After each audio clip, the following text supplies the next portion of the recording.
తెలంగాణలోని ప్రభుత్వ ఉద్యోగులందరికీ ఒక ముఖ్యమైన అప్డేట్ వచ్చింది.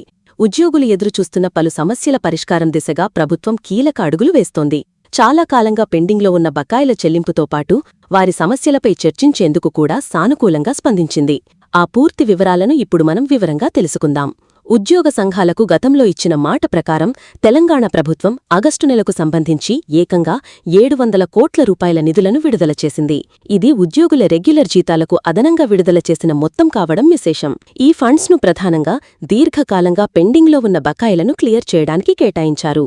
ఇందులో భాగంగా సప్లిమెంటరీ శాలరీ బిల్లుల కోసం 392 కోట్ల రూపాయలను, అలాగే ఉద్యోగుల జనరల్ ప్రావిడెంట్ ఫండ్ ఖాతాలకు సంబంధించిన బిల్లుల కోసం 308 కోట్ల రూపాయలను ప్రభుత్వం చెల్లించింది.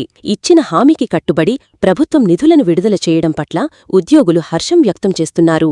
అయితే ఈ చెల్లింపులు ఒక్కసారికే పరిమితం కాకుండా ప్రతి నెలా ఇలాగే 700 కోట్ల రూపాయలను విడుదల చేసి పెండింగ్లో ఉన్న అన్ని బకాయిలను పూర్తిగా క్లియర్ చేయాలని ఉద్యోగ సంఘాల జేఏసీ చైర్మన్ కోరారు. దీనివల్ల ఉద్యోగులపై ఆర్థిక భారం తగ్గుతుందని ఆయన అభిప్రాయపడ్డారు. మరోవైపు ఉద్యోగుల సమస్యలను నేరుగా చర్చించి పరిష్కరించేందుకు ప్రభుత్వం ముందుకు వచ్చింది. త్వరలోనే ఉద్యోగ సంఘాల నాయకులతో ప్రభుత్వ ప్రతినిధులు భేటీ కానున్నారు. ఈ మీటింగ్ సెక్రటేరియట్లో జరగనుంది.